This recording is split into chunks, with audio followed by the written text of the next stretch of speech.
옆 사람한테 인사 한번 하실래요? 메리 크리스마스 한번 합시다. 한 번 더 하실래요? 주님 오십니다.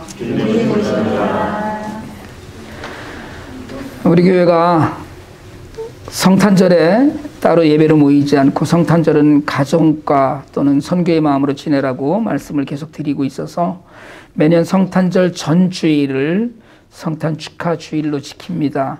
오늘이 대강절 네 번째 주일이면서 성탄 축하 주일이 되는데요. 성탄이야 이제 달리 설명할 일도 아니고요. 예수를 믿으면서 가장 많이 듣고 즐기고 나누는 그런 절기이고 한 해를 보내는 시간이 되는 한 주일이기 때문에 모든 분들에게 의미 있는 시간이 되시길 축복합니다. 오늘 우리가 읽은 본문인 요엘 2장 28절부터 32절은 사실은 이제 원래 매일 성경이 나눈 본문인 요엘 2장 18절부터 읽어야지 제대로 이해가 되는 그런 내용입니다. 물론 요엘 2장 18절은 17절 앞에 절인 17절이 회개와 연결이 되어 있는 것이긴 하지요. 요엘은 이스라엘에 불어닥친 메뚜기 재앙을 통해서 하나님의 심판을 경고합니다. 메뚜기 떼로 상징되는 주변 나라들의 침략은 먹을 것도 없고 백성들의 생명이 위태로운 그런 절박한 환경을 가져오게 되거든요. 이때 요엘 선지자가 이 재앙이 단순히 자연적인 재해나 또는 외부의 침략이 아니라 하나님의 심판임을 선포합니다. 그 결과 지금 이제 이스라엘 백성들과 제사장들이 해야 될 일은 이 재앙이 닥칠 때 이걸 정치적이거나 외교적인 해법을 찾는 것이 아니라 하나님께 금식하며 회개하는 것뿐이라고 강조합니다. 그러니까 하나님만이 이 재앙 가운데서 회복시켜 주실 수 있으니까 이스라엘은 오직 하나님께 그 자비를 구하고 간절히 매달려야 된다는 것이었거든요. 그 경고와 재앙으로 이스라엘은 눈물로 회개하며 간절히 하나님께 도우심을 구하게 됩니다. 그게 요엘 2장 17절에서 끝이 나고요. 하나님의 반응이 이제 18절부터 시작이 됩니다. 하나님은 마음이 좀 약하셔요. 그래서 정말 혹독하게 야단을 치시다가도 마음을 돌이키시거든요. 마음을 돌이키시고 고통 가운데 있는 백성들을 불쌍히 여기셔서 그 땅의 회복을 선언하십니다. 내가 다시는 너희를 다른 나라가 조롱거리로 만들지 못하게 하겠다고 선언하셔요. 땅이 다시 회복합니다.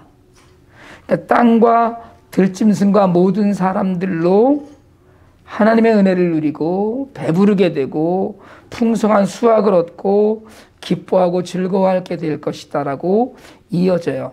이 말씀이 하나님의 위대하심이 회복되는 그런 순간이거든요. 결국 이 회복은 회개 기도에 대한 응답입니다. 그렇게 이스라엘을 회복하신 하나님은 그저 환경을 안정적으로 만들어 주시고 먹을 것을 넉넉히 주시는 것에서 그치지 않습니다. 오늘 우리가 읽은 본문은 그런 다음에로 시작해요. 그렇게 회복시켜 주신 다음에 여러분 주님의 날이 임할 때 하나님의 백성에게는 기쁨의 회복이 있고 믿지 않는 자들에게는 심판의 날이 분명히 될 것입니다. 그런 일들이 이루어지고 나서 하나님께서 택하신 백성들에게 성령을 부어주십니다. 주님의 영이라고 기록된 이 하나님의 영이 부어지면 여러분 성령 받은 사람은 일단 생각과 마음이 새롭게 돼요. 생각과 마음이 새로워져야만 하나님의 구원을 보게 됩니다. 그 구원을 본 사람은 온 땅에 하나님이 이런 일을 하셨어라고 선포하게 돼요. 우리의 삶으로 우리가 혹시 성령을 만나고 하나님의 은혜를 누린 사람이라면 그러면 온 땅에 하나님의 역사하심을 선포하게 될 거라는 겁니다. 고난과 어려움 가운데서 수치스러워하던 백성들에게 다시는 수치를 느끼지 않도록 해 주실 것이라고 약속하시고 육체적 회복에 더하여서 하나님께서 영으로 회복시켜 주실 것이 오늘 하나님의 언약입니다. 오늘 본문은 분명하게 모든 사람에게 나의 영을 부어주겠다고 약속하셔요. 이 모든 사람은 뭐 아들, 딸, 노인, 젊은이, 남녀 종들에게까지 주의 영을 부어 주시겠다고 합니다. 구분이 없는 거예요. 너는 잘났으니까, 너는 많이 배웠으니까, 너는 뭐 잘생겼으니까, 너는 젊으니까 이런 구분 없이 생명을 가진 모든 이들에게 몸이 아프든 건강하든 부유하든 가난하든 하나님의 영은, 그래서 이걸 어떤 목사님들은 성령의 민주성이다 이렇게 얘기하시더라고요. 누구에게든 구분 없이 평등하게 주어진다는 이야기거든요. 거기에 더하여서 그렇게 성령 받은 사람은 누구든지 예언하고 꿈을 꾸고 환상을 보는 하나님의 계시 가운데 있게 됩니다. 요엘 당시에 또 그 이전 역사 가운데 하나님께서 하나님을 드러내시고 그 뜻을 알리시는 방식이 선지자들의 예언과 더불어서 꿈과 환상이었다면, 여러분 예언은 우리가 흔히 이야기하는 fortune teller가 아닙니다. 이건 하나님의 말씀을, 주신 말씀을 전하는 것으로, 맡겨주신 말씀을 알리는 것으로 그렇게 우리에게 그런 능력이 주어질 것이라고 약속하셔요. 그러니까 모든 사람에게 부어주신 주님의 영은 모든 사람이 하나님이 주신 말씀, 내가 만난 하나님의 말씀을 전하고 하나님 나라를 꿈꾸고 하나님의 환상을 바라보면서 살아가는 걸 의미합니다. 예수님께서는 예수님이 떠나가시면 보혜사가 오실 것이고 그가 오시면 죄와 의와 심판에 대해서 세상의 잘못을 깨우칠 것이라고 하셨어요. 알게 될 거라는 거예요. 우리가 평상시에 깨닫지 못했던 모든 일들이, 그래서 더불어 진리의 영이 너희를 알게 하실 것이다, 그 있는 말씀을 전하실 것이라고, 그리고 영원히 함께 하실 것이라고 약속하셨습니다. 이 놀라운 약속이 사실은 예수님 승천하신 후에 마가의 다락방에 모여 기도하던 제자들에게 임한 것으로 이루어지거든요. 그러니까 마가의 다락방에서 성령 세례를 받은 제자들은 방언으로 말하고 정말 뭐 나가서 설교하면 수천 명이 한 번에 돌이키는 부흥의 역사가 일어났죠. 지혜로, 성령이 주신 지혜로 하나님 말씀을 깨달아 전할 수 있게 되었어요. 여러분, 주님의 영이 모든 사람에게 부어지면 세상은 진리 가운데 있게 될 수 있습니다. 주님의 날이 임한 것인데 믿지 않는 사람들에게는 심판의 날이겠지만 믿는 자들에게는 이게 정말 주의 날이 돼서 기뻐지는 거예요. 여러분, 그래서 예수를 믿으면 사실은 살짝, 제가 전에 그런 말씀 드렸는데 살짝 미치는 거거든요. 그러니까 실실실 웃는 거예요. 그냥 예수를 믿으면. 왜요? 좋으니까. 뭐가 그렇게 좋냐? 제가 비즈니스 할 때요, 또 이게 롤러코스터 타거든요. 너무 좋은 때도 있고, 이게 금방 뭐 문 닫고 어떻게 될 것 같은 때도 있는데 그냥 웃고 다니는 거예요.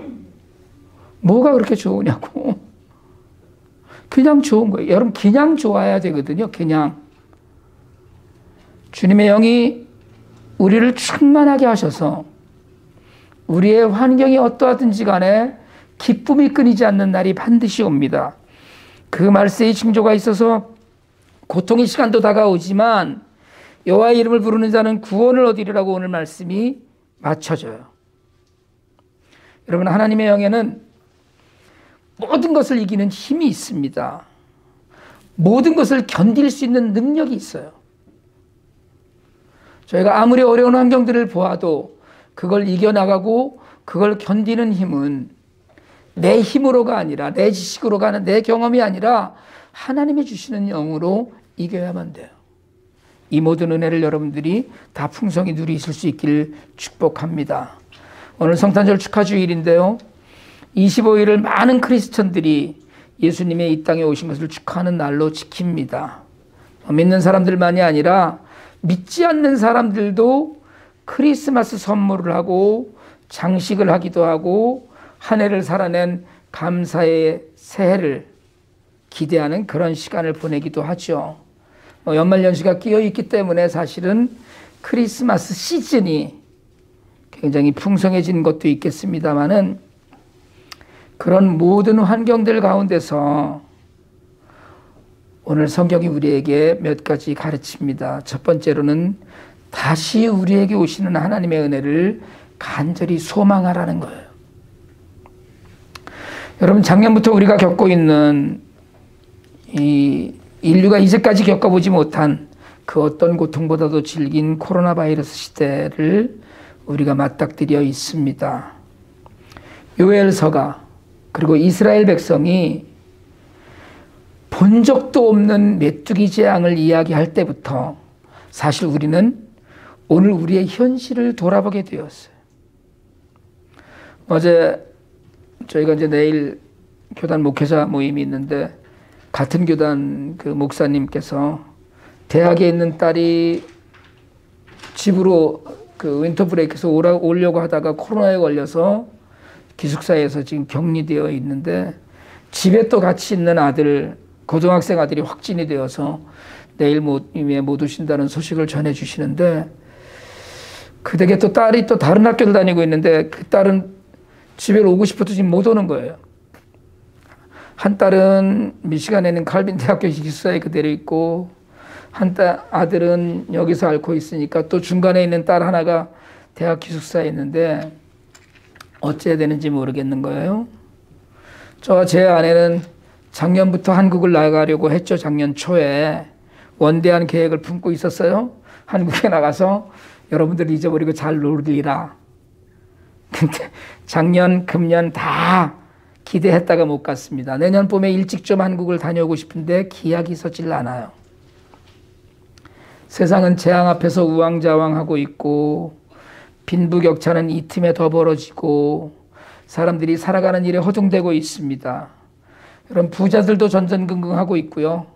가난한 나라들은 더욱 참혹한 현실을 마주하고 있습니다. 자연재해 또 심상치 않거든요. 기후변화 또한 너무나 큰 두려움으로 지금 다가오고 있습니다. 인간이 과학이 아무리 발달을 해도 바람 한 번 세게 불면 끝이에요.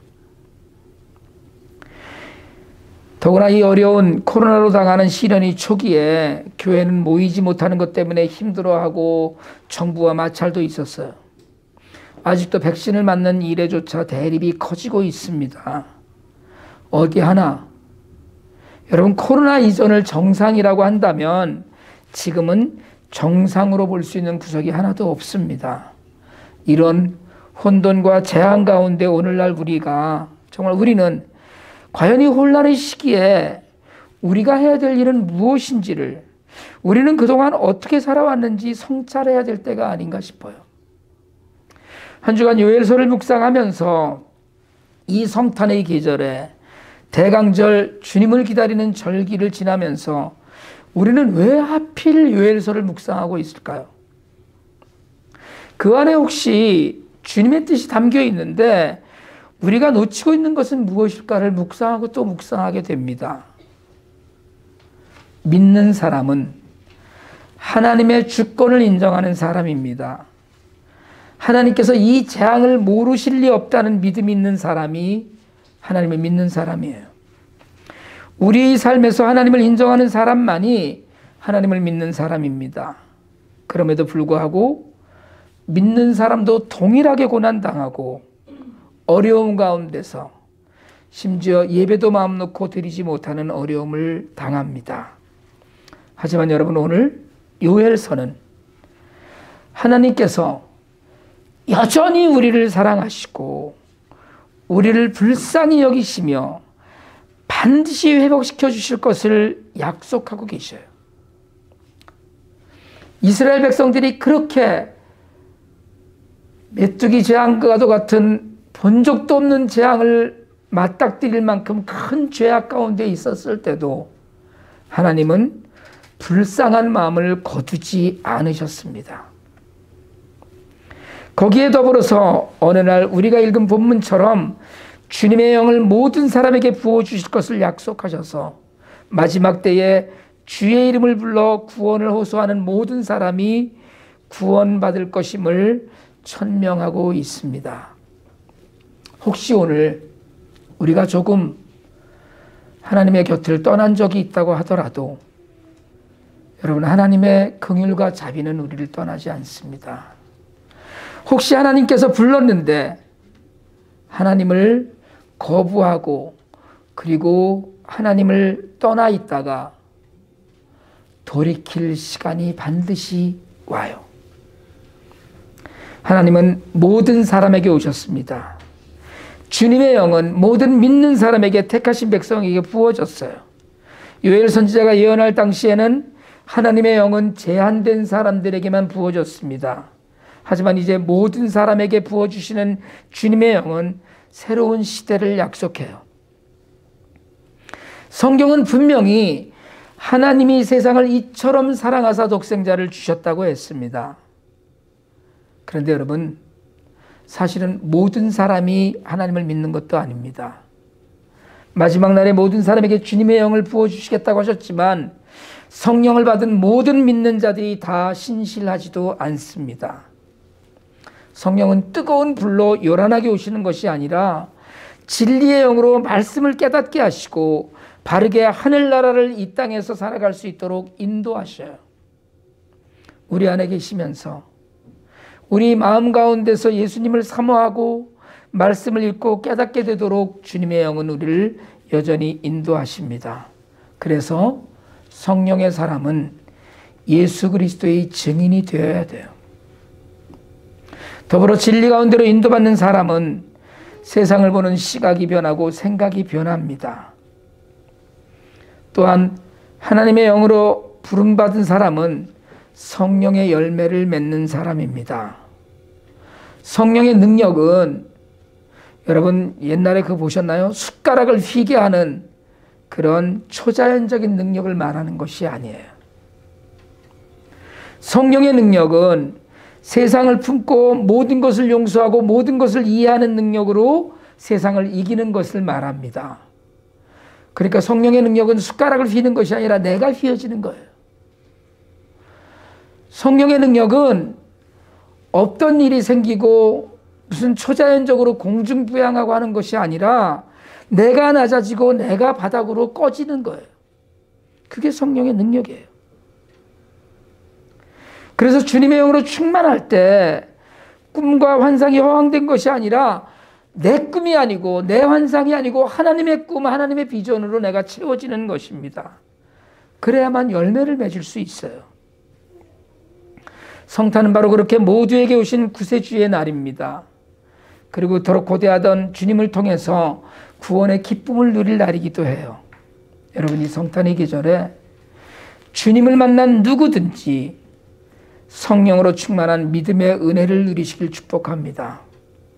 예언하고 꿈꾸고 환상을 보는 성령의 사람으로 살아서 이 땅에 하나님의 꿈이 이루어지는데 함께 쓰임받기를 원합니다.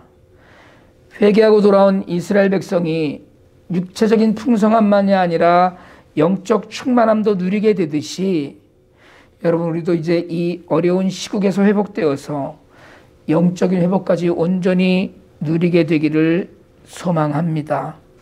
엄중한 심판 가운데, 어려움 가운데, 내 죄로 인한 그 고난 가운데, 때로는 이유 없고 까닭 없는 재앙 가운데서 여전한 회복의 소망을 누리는 것이 여러분, 이 계절 모두에게 오신 하나님을 만나는 일입니다. 성령으로 충만하여서 성령의 인도하심을 받아서 하나님께서 주신 말씀을 묵상하고 또 묵상하면서 그 말씀이 우리의 삶이 되고 우리의 길이 되는 은혜를 누리시길 소망합니다. 그래서 하나님께서 모두에게 허락하신 회복의 은혜를 우리 모두가 동일하게 누리는 날이 오기를 주님의 이름으로 축복합니다. 기도합니다. 하나님, 죄악이 가득한 이스라엘 땅에서 회개의 기도가 올려질 때 회복의 은혜를 주셨음을 기억합니다. 재앙이 우리를 짓누르는 이 시기에 모든 이에게 오신 하나님을 사모합니다. 우리의 죄악과 허물을 맑게 씻어주시고 우리로 육적 영적 회복의 은혜를 온전히 누리게 하옵소서. 우리 죄를 위해 이 땅에 오시는 예수 그리스도 이름으로 기도드립니다. 아멘.